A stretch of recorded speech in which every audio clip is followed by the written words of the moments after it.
Learn Marcus Aurelius' timeless methods for facing hard days. Imagine this. You've just received the worst news of your life.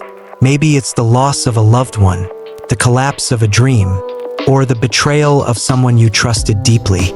You're spiraling, trying to hold on to some sense of stability, but it feels like the ground beneath you is giving way.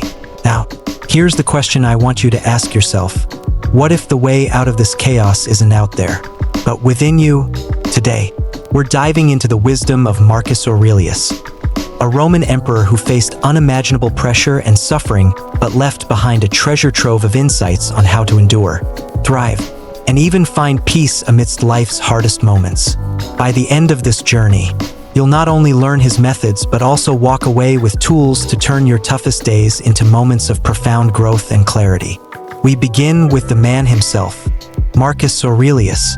Picture him not as the untouchable figure in bronze statues, but as a man who woke up each day to face battles, both on the front lines of the Roman Empire and within his own mind. His life was no easier than ours. Plagues ravaged his empire. Betrayals were constant. Every decision he made rippled through millions of lives. And yet, he left us the Meditations, a collection of his personal thoughts, not a book for an audience, not a philosophical treatise to impress scholars, but raw notes to himself, a manual for how to live. As we explore his timeless strategies, I want you to imagine yourself sitting next to him on a cold Roman evening. The fire crackles. His eyes are weary but steady, and he begins to speak. You have power over your mind, not outside events. Realize this, and you will find strength. What does that mean for us today? Think about the last time you felt overwhelmed. Was it because of something outside your control, like the opinions of others, unexpected bad luck, or circumstances you didn't choose? Marcus challenges us to flip the script. The events themselves aren't the source of suffering. It's our reaction to them. Here's an experiment. The next time someone criticizes you, pause and ask, what part of this is actually under my control? You can't control their words or their tone, but you can control how much weight you give their opinion. You can decide whether to let it consume you or let it pass like a cloud in the sky. But let's go deeper. Marcus didn't stop at the idea of control. He paired it with acceptance. Imagine enduring a storm. Fighting it is futile, but adapting to it, that's survival. Marcus writes, "The impediment to action advances action. What stands in the way becomes the way." Think about this. Could your biggest obstacle actually be your greatest opportunity? Pause for a moment and reflect on a challenge you're currently facing. What if it's not a roadblock but a training ground? What if it's sharpening you for something greater? I'll share a story. There was a young man stuck in a dead-end job. Every day felt like an endless grind. He stumbled upon Marcus's Meditations and started applying its principles. Instead of resenting his circumstances, he reframed them. He treated every mundane task as a chance to cultivate patience and discipline. Over time, his perspective shifted. That dead-end job became the foundation for a thriving career. Marcus teaches us that hardship isn't just something to endure, it's something to use. But here's a deeper question. Do we truly understand what we're capable of when tested? Now let's talk about fear. Fear is universal, isn't it? Fear of failure, rejection, loss. Marcus had fears too, but he had a strategy for dismantling them. He called it premeditatio malorum, or the premeditation of evils. In simple terms, it means imagining the worst-case scenario. It sounds counterintuitive, but stay with me. When you imagine the worst, you strip it of its power. You realize that even if the worst happens, life goes on.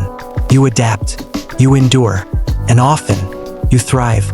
Let me ask you, what's the worst thing you're afraid of right now? If it happened, would it truly be the end, or just a new beginning you can't yet see? But Marcus didn't just teach us how to face fear. He also taught us how to embrace the present moment. He writes, "Do not let the future disturb you. You will meet it, if you have to, with the same weapons of reason which arm you against the present." Think about that. How much of your stress comes from projecting into the future, worrying about things that haven't even happened yet. Marcus's advice is simple but profound. Deal with today. Tomorrow will take care of itself.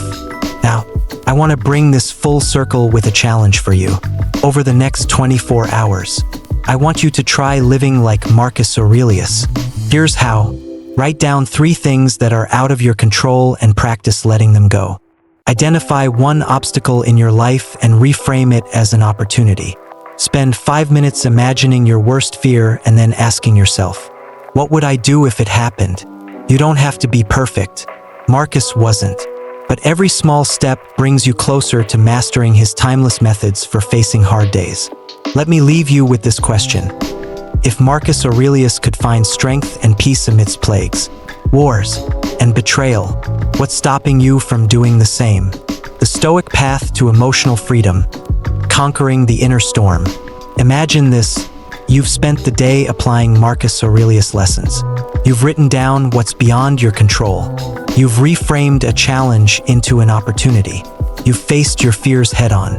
But now, as the night deepens, the inner storm stirs again. What do you do when your mind refuses to quiet? When emotions take hold like an unrelenting tide? This is where we delve deeper into Marcus' profound wisdom. His strategies not just for enduring, but for mastering the inner storm.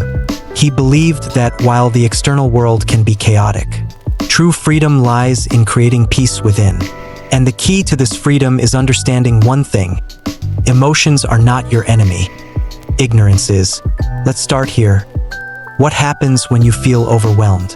Anger, sadness, frustration, they flare up like fires, consuming your thoughts.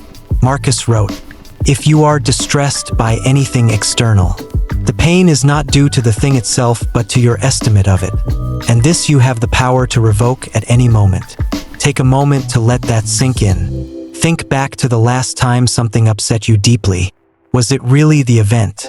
Or was it your interpretation of it?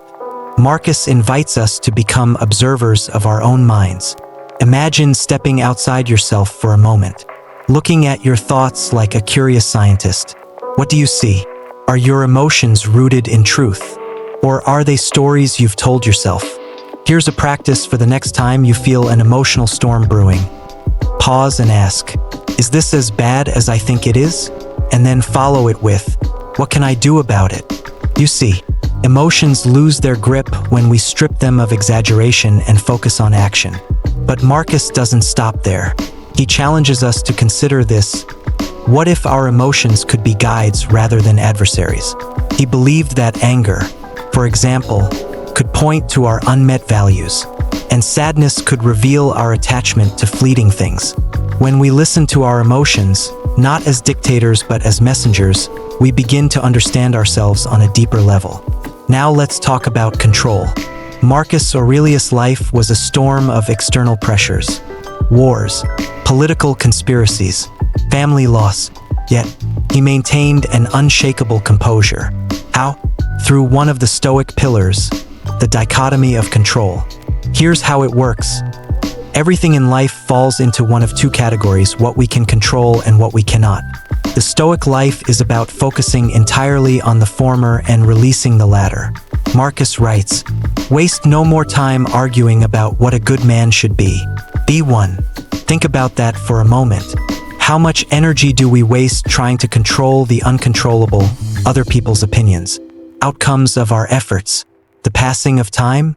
Marcus invites us to shift that energy inward, to what truly matters, our choices, our actions, our character. Imagine this scenario, you're on a sinking ship. Panicking won't stop the water from rising. But what if you focus instead on what you can do, like finding a lifeboat or helping others? Marcus would remind us that freedom comes not from controlling the uncontrollable, but from mastering our response to it. Now let's challenge ourselves.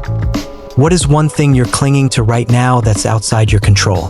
What would happen if you simply let it go? Would you feel lighter? Freer? This isn't about apathy. It's about choosing where to direct your energy. But Marcus also understood that life is more than just enduring hardship. It's about living with purpose, even in the face of uncertainty. He wrote, when you arise in the morning, Think of what a privilege it is to be alive, to think, to enjoy, to love. Pause here and ask yourself, what drives me? What am I living for? Marcus believed that clarity of purpose gives us strength to endure. When we know our why, the how becomes manageable. So, what's your purpose? Is it to grow, to love, to create, to serve? Write it down. Keep it close. Purpose is your anchor in life storms. Now let's address fear. Fear thrives in the unknown, but Marcus offers a counter-strategy. Prepare yourself for the inevitable. He wrote, "You could leave life right now. Let that determine what you do and say and think." To modern ears, this might sound grim, but it's actually liberating. Marcus wasn't obsessed with death, he was grounded by it. He used the reality of life's brevity as a compass, guiding his actions. Imagine living each day as if it mattered, not in fear of its end, but in reverence of its fleeting beauty. What would change in your life if you truly embraced this mindset? Here's a story to bring it home. There's a surgeon who reads Marcus Aurelius before every shift. In a profession where life and death hang in the balance, she finds comfort in his words. She says, "His reminders about impermanence don't scare me. They focus me. They remind me to give my best to every patient, every moment." What if you approached your own life this way? Let me ask you, what would you do differently if you knew today was your last? Would you hold grudges, waste time, or chase things that don't truly matter? Or would you love more, forgive more, and live more fully? This is the heart of Marcus' wisdom. Not to fear life's fragility, but to use it as a call to live deeply. Finally, Marcus teaches us the power of gratitude. Even in his darkest days, he found reasons to be thankful. He wrote, "Dwell on the beauty of life, watch the stars, and see yourself running with them." Gratitude, he believed, is not just an emotion. It's a choice, a way of seeing the world. Here's an exercise. Tonight, before you sleep, write down 3 things you're grateful for. They don't have to be monumental. Could be the warmth of your bed, the kindness of a stranger, or simply the fact that you made it through another day.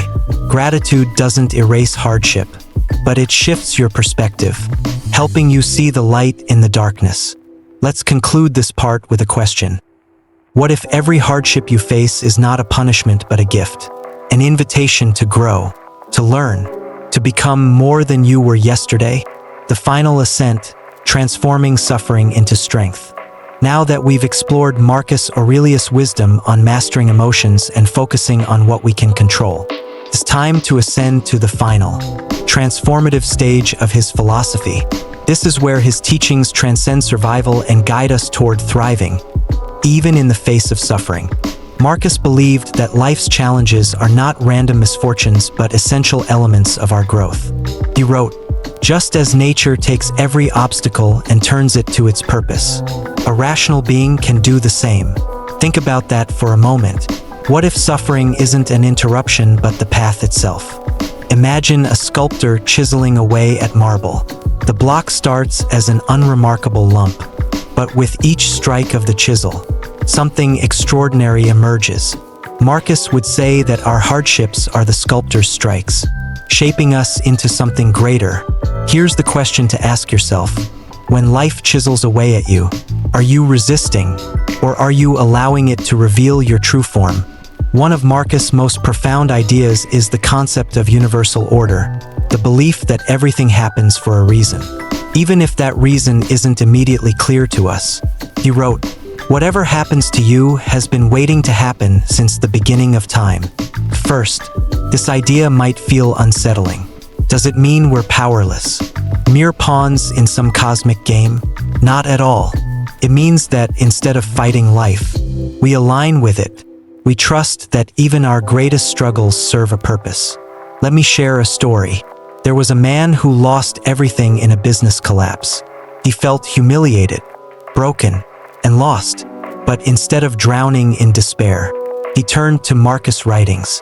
He began to see his failure not as the end but as a turning point. He used the time to reflect, learn, and rebuild, this time with clarity and wisdom. Years later, he would say, "Losing everything was the best thing that ever happened to me. It gave me myself." Ask yourself this: can you look at your own life and find a hardship that, in hindsight, shaped you into a stronger, wiser version of yourself? Marcus believed that perspective is everything. When we stop asking, "Why me?" and start asking, "What can I learn from this?" we unlock the power to transform suffering into strength. But how do we cultivate this perspective in the moment, when the pain feels unbearable? Marcus offers a tool that's as practical as it is profound: self-discipline through reflection. He wrote, "At dawn, when you have trouble getting out of bed, tell yourself, 'I am rising to do the work of a human being.'" This isn't just about dragging yourself through the day. It's about reminding yourself that every action you take, even the small ones, matters. Imagine waking up tomorrow and asking, "What is the work of a human being?" For Marcus, it was about living with virtue, courage, justice, temperance, and wisdom. What would it mean for you? To show up for your family? To pursue your goals with integrity? To offer kindness in a world that often feels unkind? Now, let's turn to one of Marcus' most challenging ideas: the acceptance of death. He wrote frequently about mortality, not as a morbid obsession but as a way to sharpen his focus on what truly matters. He reminds us, it is not death that a man should fear, but he should fear never beginning to live. Think about that for a moment. How much of your life is spent avoiding discomfort, delaying joy, or waiting for the right time? Marcus invites us to face the reality of our limited time, not to despair but to act. If you knew your days were numbered, and they are, what would you do differently? Would you take more risks? Spend more time with loved ones? Chase the dreams you've been putting off? Here's a powerful exercise. Write your own eulogy. Imagine what you'd want people to say about you at the end of your life. Are you living in a way that aligns with that vision? If not, what can you change today? But Marcus didn't want us to focus solely on ourselves. He believed deeply in the interconnectedness of all humanity. He wrote, "What injures the hive, injures the bee." This is a call to live not just for ourselves but for the greater good.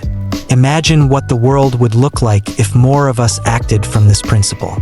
How would your relationships change if you saw every interaction as a chance to uplift, to connect, to contribute? And here's the final, transformative insight Marcus offers us. You are enough. He wrote, "Dig within. Within is the wellspring of good, and it is always ready to bubble up." If you just dig, you don't need external validation, material success, or perfect circumstances to live a meaningful life. Everything you need is already within you: your mind, your values, your capacity to choose. The challenge is not to seek more but to uncover what's already there.